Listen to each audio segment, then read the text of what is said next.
They're on the lookout for fires, alerting us to destructive forest fires the moment they happen. But when your duty is to watch, sometimes you see things you don't want to see. These are 5 allegedly true and disturbing stories from Firewatch and fire lookouts. If you want your story to appear in a video like this one, send it over to me at darknessprevails.org/submit. I'm looking for scary stories from backpackers and bartenders. Also, check out this new merch in the store. All you gotta do is click the shop button below this video. Thank you. Warning. For those who are easily affected by stories featuring animals, please be advised that the following story may not be for you. There's nothing gruesome in the story, but let's just say you've been warned. This is Tale from the Firewatch by Lewis.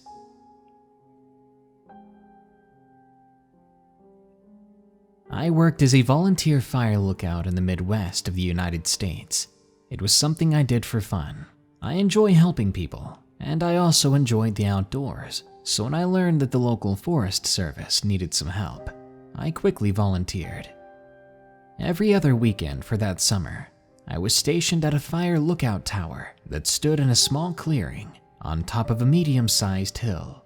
It was the perfect vantage point, allowing me to see for miles in every direction. By my 7th stay there, I hadn't even seen so much as a smokestack from a campfire. Needless to say, by that point, I wasn't very worried about spotting any fires, but I was still attentive. Now, when you're out in the middle of the woods, stationed alone, and you stay overnight for 2 days, it can be extremely creepy. You hear some rather eerie things in the woods at night, things you struggle to place rationally, so you tend to ignore them. But this story isn't about strange, unexplained things. Sadly, this story is about people, some of the worst kind. It was on my 7th stay, on the 2nd day, which would have been Sunday around the early afternoon. I was messing with the knob on the radio.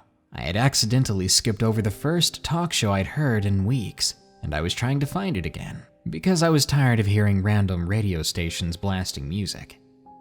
That's when I heard something coming from outside.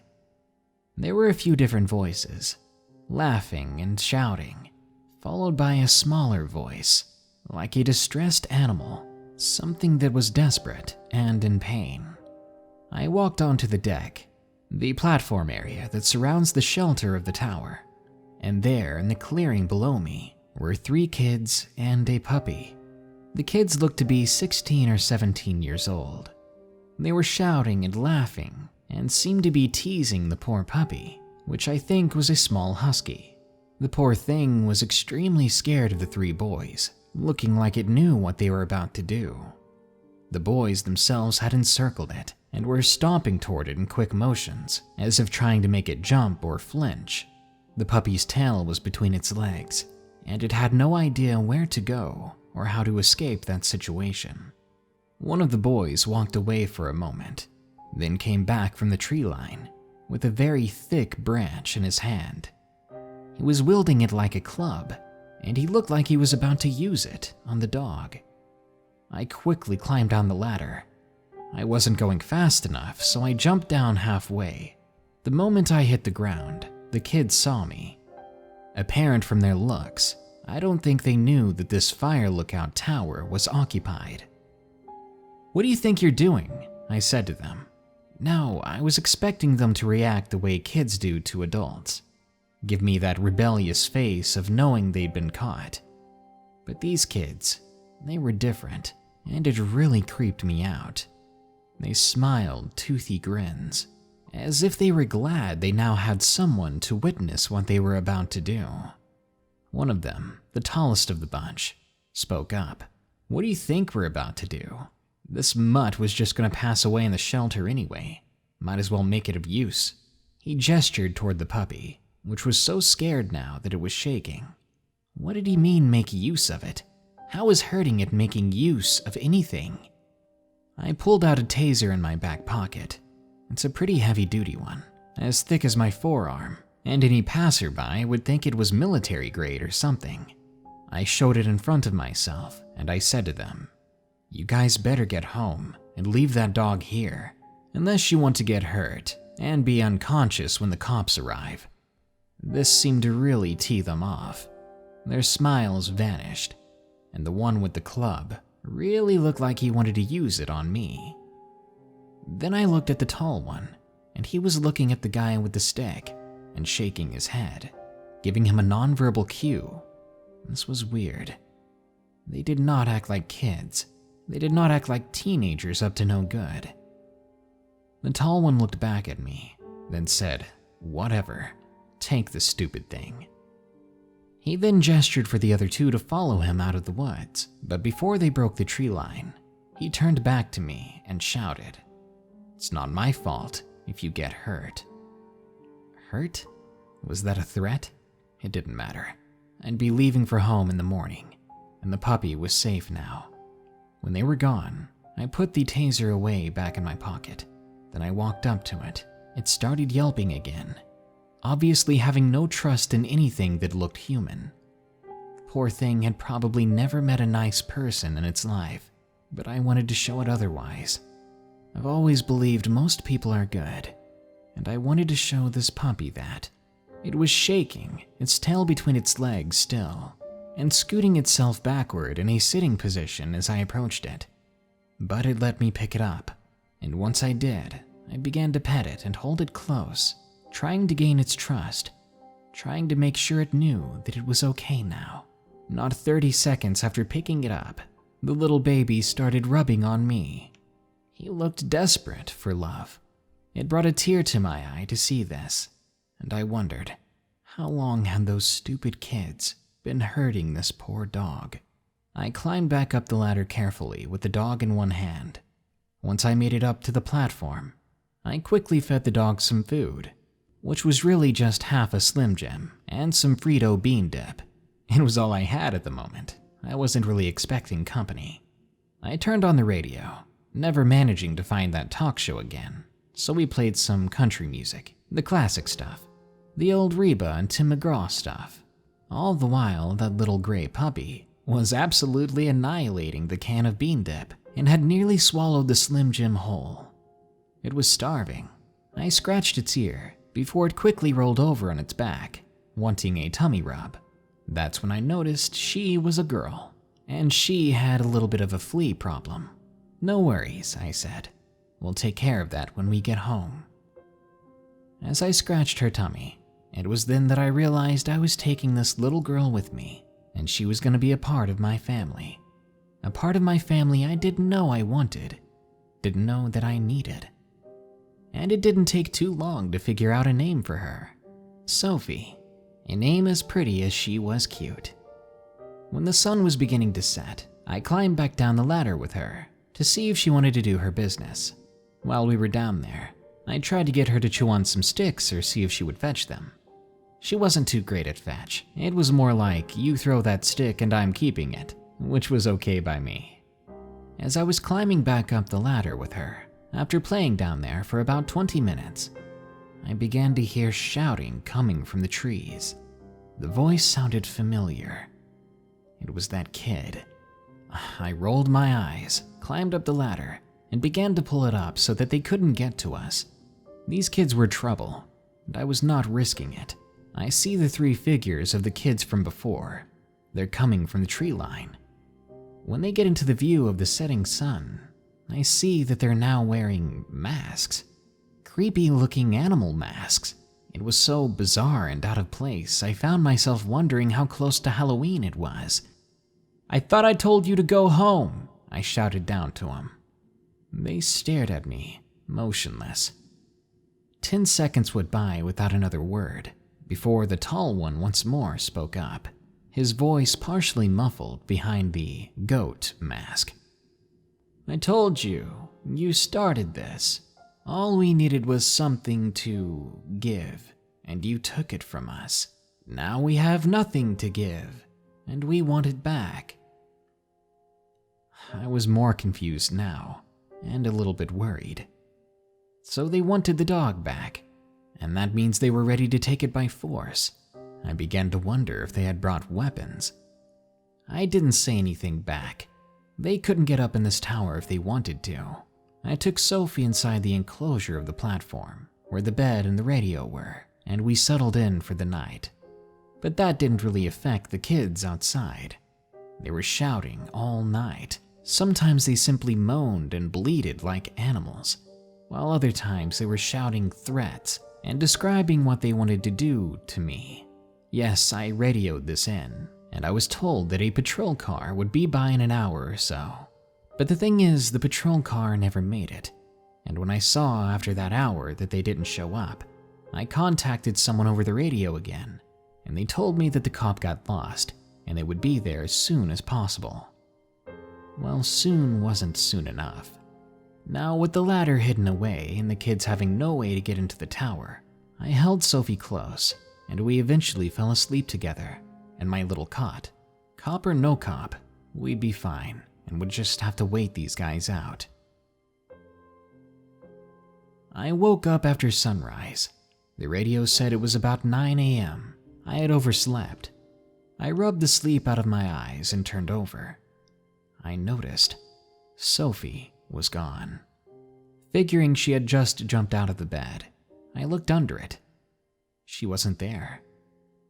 I looked all around the enclosure, but she was gone.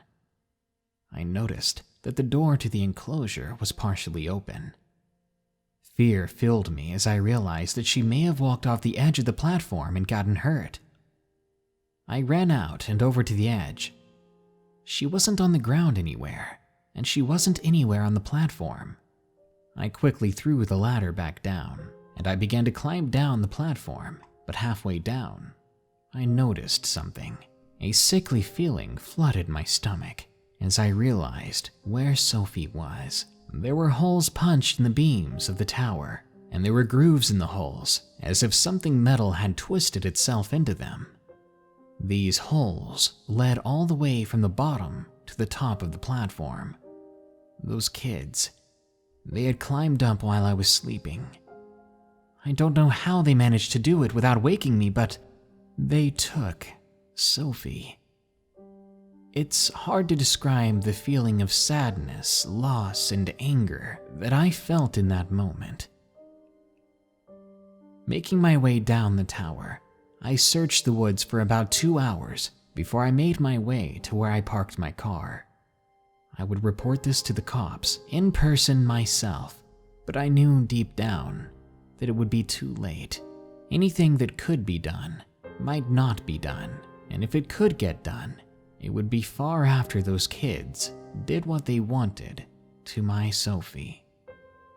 The patrol car that I was promised the night before never showed up and eventually gave up from finding the tower, and when I reported the incident to the cops, the most that came of it was a single lineup, but all the kids they showed in the lineup did not match who I saw that day. I never saw Sophie again, and I know those kids did something to her. That poor thing. She didn't deserve that. Echoes of the Blaze by Carver.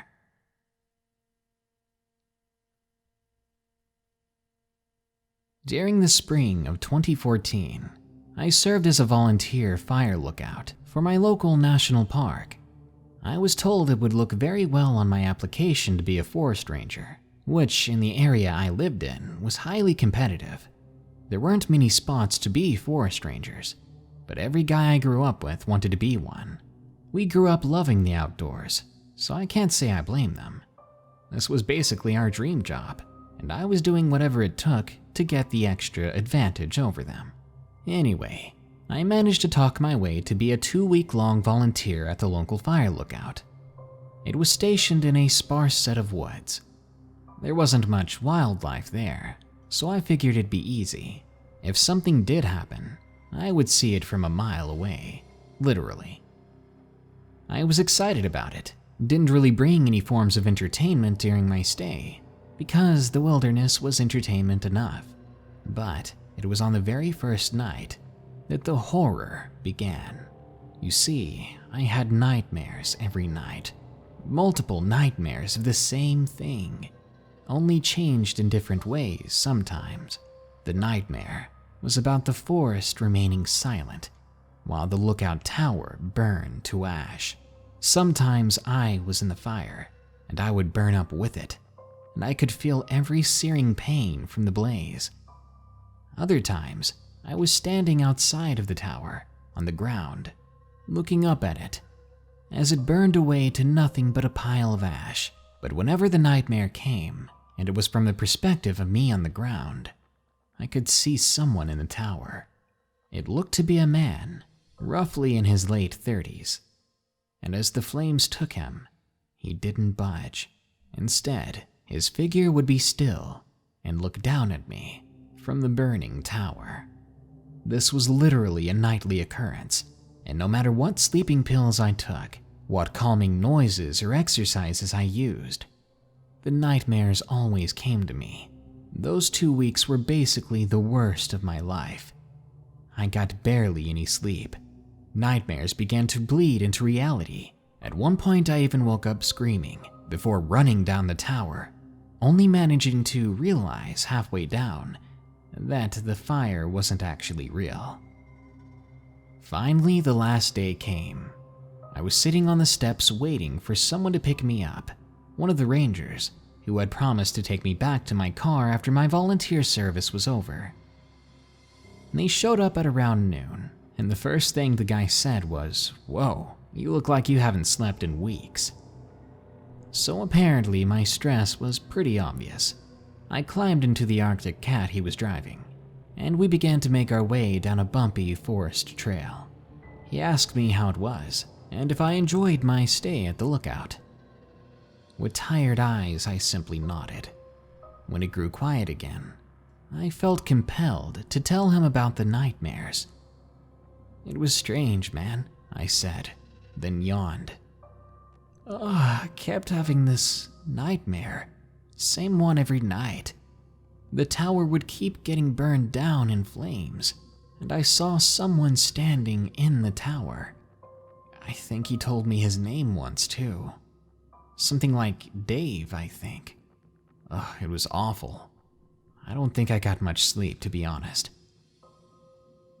After I explained this to him, he stopped the Arctic Cat, and he looked at me. That's not very funny. For someone wanting volunteer hours, that's a pretty disrespectful thing to say. Apparently, I'd offended him. "What do you mean?" I asked. "Don't look at me like that. There's no way you'd know that unless someone told you about the fire. So that's not a very funny joke you just tried to pull." "Look," I said, "I don't know about any fire. What are you talking about?" He told me the story, maybe finally believing me after seeing the look in my eyes. Apparently, they'd lost a ranger in the fire, a fire that destroyed the tower once, and it had to be rebuilt in that spot. The ranger's name was also David. As we drove back to the parking lot in front of the ranger station, I did not believe that story and thought it was a prank he pulled on me. But when I questioned the other rangers at the station before going home, they all concurred. The story was real, and I realized, with a painful feeling in my stomach, a feeling like dread, that my nightmares were something more than just nightmares. Monument 83 Fire Lookout by HikerBabe. I was going on my first solo backpacking trip. I had even called ahead to the ranger station to confirm that there was water near where I planned to camp, and they said there was. I arrived at the trailhead around 6 a.m. on a sunny Tuesday. I wasn't the only car at the trailhead, but the Monument 83 trailhead is shared by the more popular Monument 78, the Canada end of the Pacific Crest Trail, so it's to be expected. I hoisted on my 35-pound backpack and set out on the 9.6-mile hike. 6.5 miles in, I passed a creek, But as I was previously told there would be water at the top, I didn't refill my bottles just yet. The road trail ended and the real trail started. This trail was now much steeper, and I was drinking more water than I should have been. I arrived at the Monument 83 Fire Lookout with just 2 cups of water left and no water source nearby. I walked in several directions, but neither found nor heard any water. I changed my plans to stay back at the creek after a break at the lookout. I then noticed that the door to the lookout was open already, and I could hear voices coming from inside. Now, the lookout is for emergencies only, but since this was the year of the Farewell Creek fire and the entire sky to the southeast was black with smoke, I assumed someone was there staffing it. I called out for permission to climb the tower, but I did not get a response. I soon realized it wasn't voices I was hearing, but a radio repeater, and I thought that maybe the last people to visit the lookout had failed to close the door. I climbed up the tower, but the trap door to the catwalk was closed. It wasn't locked, but it simply wouldn't budge, which meant that something was blocking it. I realized whoever was actually in the lookout likely did not have the permission to be there, and even more so, probably wasn't friendly. Then I heard the sound. Help. Before a sudden stomp was heard above me, and it was quiet once more. I became as quiet as possible as fear raced through me. It dawned on me I was a solo female hiker, unarmed, on a deserted trail nearly 10 miles from the road. I immediately left. I turned back only once, and I swear I saw someone standing and staring out at me, a silhouette of someone. I stopped at the water source to fill my bottles. I had been rationing water for a while now. I had run out of water before making it here, and I ended up guzzling about 4 cups. I drank too quickly and immediately felt nauseous. I sat there on the log while my stomach forcefully accepted the water and tried to figure out where to pitch my tent. As the nausea faded, the fear soon replaced it. I couldn't stay out here. I had to get back. I had to get out of the forest and away from that lookout, and whoever was up there could be at my camp in moments if they wanted to be. That is, if they weren't watching me from somewhere right now. I imagined being awakened to my tent unzipping and knew I would not be strong enough to fight off an attacker. I quickly ran back to the truck. I ended up hiking 20 miles in one day with a full backpack. I stayed at a nearby campground and nursed my silver dollar-sized blisters. I had never been more exhausted. I'm not sure anything would have happened to me, but everything about that situation felt wrong, and I'm glad I trusted my gut. But who was in the lookout, and why did they silence the person who was crying for help? It Had to Have Been a Bear by DarkScopeZ. I grew up in northern Saskatchewan, Canada, in the tiny Dene First Nation band of Black Lake, which sits on a lake of the same name. I'm Métis, which in Canada means some of my family is of European ancestry, my mom's side, and some of my family are First Nations, my dad's side, who are Dene. Because of my dad, I grew up with the love of the outdoors. He took me hunting in the endless acres of forest that surrounded our tiny town. Reservations are rough places to grow up in the best of times, so I was happy to escape the depression and rampant alcoholism of the reserve by using my dad's crossbow to stalk the many deer and moose that lived in the woods. Most of the time, I didn't even bag anything. I just went to enjoy nature and listen to the wind whistling in the evergreen woods. One day, after a particularly rough day in school in the mid-fall, when the first flurries of the oncoming Canadian winter were beginning to come down, I grabbed my dad's crossbow with his permission and I trekked out down my street into the woods. A smile crossed my face as I ducked under the fallen pine tree I usually passed as I went hunting. I needed this. I was ready for this. Slowly, the distant sounds of the community faded away, and I was left with the ambient bird sounds and the rustling of small squirrels and chipmunks. I followed the little-known path to my makeshift deer stand that I had made with my dad, a small platform latched to a tree by a creek bank that drained into the nearby lake. I was about 8 feet off the ground with a small stepladder leading up to it. The entire platform was part of an old fire lookout structure that my dad had bought on the cheap from the province.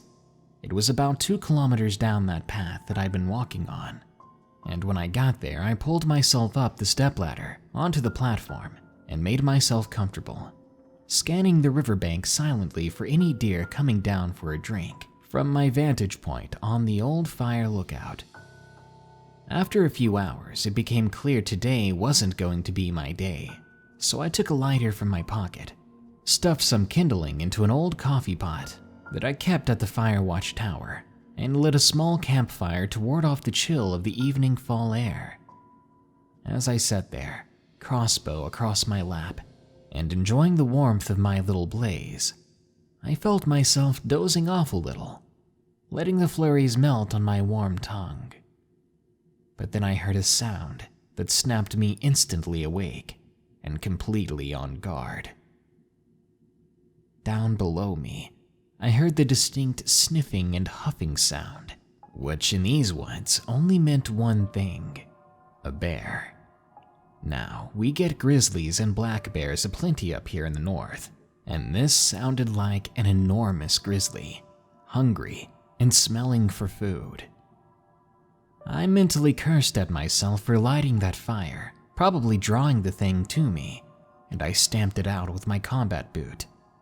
I raised my crossbow toward the edge, braced it with my boot, then pulled the string back until it made an audible click as it locked into place. Then the sniffing suddenly stopped, and I held my breath. I knew then, after a chill of fear went over me, that the bear now knew where I was. Almost as soon as the thought crossed my mind, the bear reared up on its back legs, and my heart skipped a beat. I mentioned earlier that the platform is raised 8 feet off the ground, but a grizzly can get to be 9 feet tall, though I've heard it was rare, only ever getting that big in the wilds of Alaska and the Yukon. So my heart dropped when this bear, standing on its back legs, easily towered over me, head and shoulders above the lip of the platform. It must have been easily 10 or 11 feet tall. It also looked nothing like a normal grizzly. Its fur was a dark gray, with light gray areas around the eyes that made it almost look like an owl. It had a much shorter snout than most bears, and its eyes were yellow instead of the typical brown you see. Its jaw was agape, massive fangs protruding from its mouth. It stared at me for a moment before its jaws yawned and it roared, so long and loud that it made my ears ring. I screamed, pulled the trigger of the bow, and in the blink of an eye, the bolt buried itself in the beast's arm. It all happened so fast and in a panic. I watched the beast stagger back and sort of scream, and then it locked its eyes on mine. In that instant, I knew I made a huge mistake. I'd only angered it more, simply injured it. It raised a massive garbage can lid-sized paw and swiped at the logs holding the platform, causing part of it to buckle. Logs flew in every direction as I tumbled out of the tree, falling almost head first into the creek next to the platform. I fell into the water, hitting my head on a log and seeing stars. In the chaos and confusion, the crossbow had fallen from my grasp, and I was unarmed now, except for my pocket Swiss Army knife. I pushed past the pain and surfaced, gasping, ready to face the bear, the massive gray bear that was sure to be stalking the bank.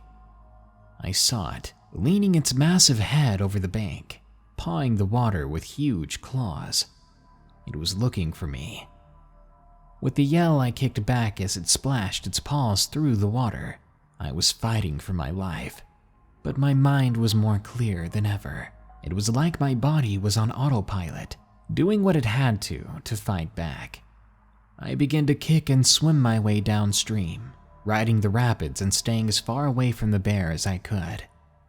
It followed me from the bank, glaring at me on occasion with those yellow eyes to make sure it knew where I was.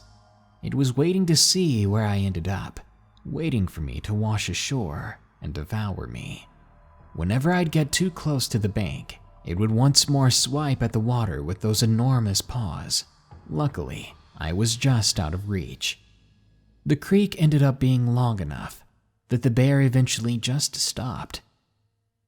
The last I saw of it, the bear was standing on its hind legs, leaning up against a tree, as if thinking to itself that I wasn't worth the long pursuit. The next thing I knew, I was waking up after having apparently passed out in the water. And luckily I hadn't drowned. I was on the shore, dizzy but alive. I carried myself to the nearest road, where an older man passing by in his truck stopped and took me to the hospital.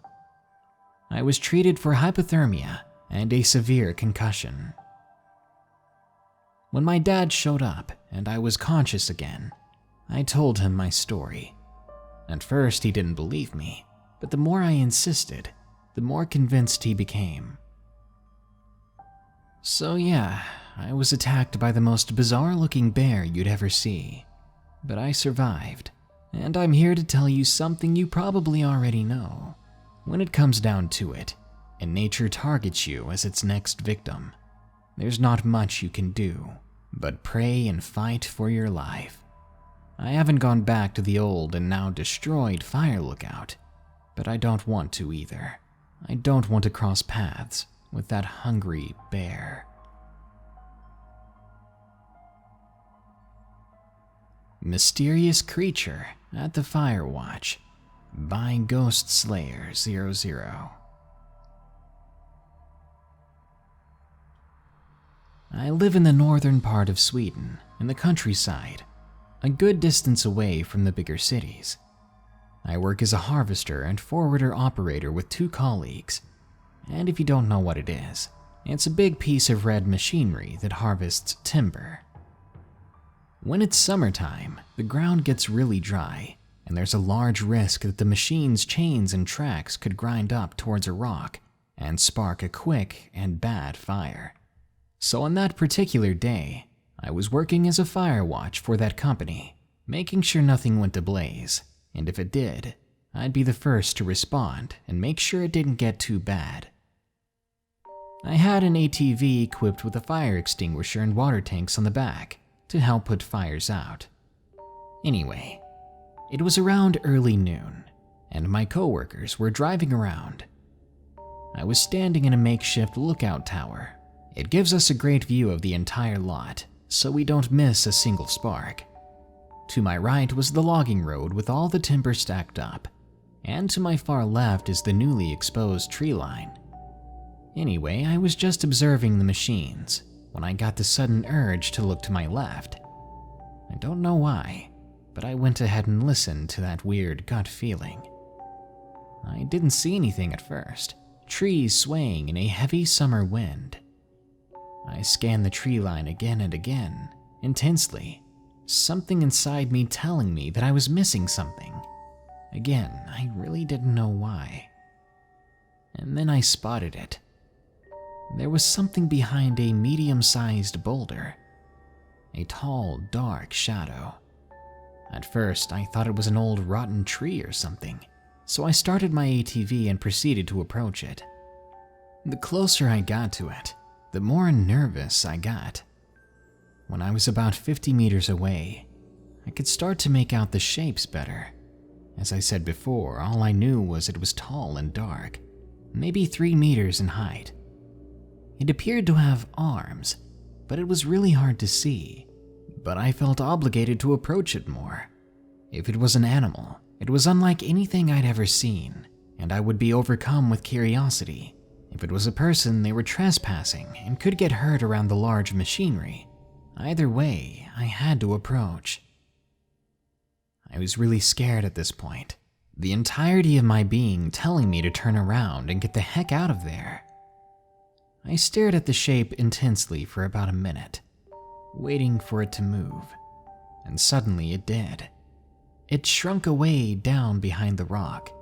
It happened so suddenly, after not moving for so long, that it made me jump. Now I was a bit skeptical, thinking it was someone just messing with me. So I turned off my ATV and started to walk towards it. When I got there, I took slow and quiet steps and started to peer around the rock. But there was nothing, and this made me even more creeped out. I hadn't heard anyone run away, didn't see any footprints or any disturbance in the vegetation, no sign that what I saw physically existed. I slowly turned around and ran back in a panic to my ATV, kind of like how you run out of the basement after turning off the light. There's nothing down there, but you still feel the panic from the dark. I later told my coworkers what I saw, but they think I was playing a prank on them. I wish it was a prank. I wish I had more answers. Every time I have the Firewatch duty now, I keep an all too close eye on that tree line, always expecting the figure to lean out from the rock again, but I haven't seen it since. Nowadays, that whole area freaks me out. Sometimes protecting nature and the community can be very scary and hard work. Not only do you have to keep a keen eye out for fires that could ruin everything around them, you also have to keep an eye out for the strange and terrifying things that lurk in the woods. Things like insidious people, the supernatural, and vicious, starving wildlife. So, if you work as Firewatch or volunteer for it, thank you and good luck. Good night. Be sure to like, share, comment, and subscribe if you enjoyed the video. If you want to see your story on this channel, submit your story at darknessprevails.org. If you want to support this channel further, you can always donate any amount at patreon.com/darknessprevails. That'll get your name in the credits at the end of the video. Or click the shop button below to get some creepy cool Darkness Prevails merchandise. Or go to teespring.com/stores/darknessprevails. Thank you. Now, here are my 5 favorite early comments from the previous video, about 10 real-life demon encounters. Dude, I love you. Well, me and my sister Cassandra. We send you lots of love and support. Been subscribed for years now, and I hope I will be for many more. Thanks, Randy, and I hope you will be too. I plan on making these scary stories forever if I can, for as long as YouTube will let me. And nothing makes it more worth it than hearing fans like you give your support. Again, thank you. Nep says, roses are red, violets are blue, I wasn't first and neither were you. That's one good way to tell those first commenters. My favorite thing is to go on people's videos and comment last. It still triggers people somehow. Drago Chronic Smoker 42 says, hey Darkness, I was assaulted by a ghost at Starbucks, and let's just say I got some extra creamer in my coffee that day. Yummy, save some for me next time. Nothing beats extra creamer. Joshua Stogbill says, you just made my day. I've been crying all day. Just lost the love of my life, my home, my job, and have nowhere to go. All I have left is my cat. Well, Joshua, I hope things get much, much better for you. When times get rough, you gotta remember, at times like that, the only way you can go is up. And for as long as scary stories help you, always tune in, no matter what channel you go to. Surround yourself with who and what you love for as long as you can, because that will get you through the hardest times. Ab Memoria says, I tend to ignore most movie reviews, referring to my comment at the start of the previous video about The Nun getting very bad reviews. Anyway, I like to formulate my own opinions after actually watching something. Well, that's the thing, Ab Memoria.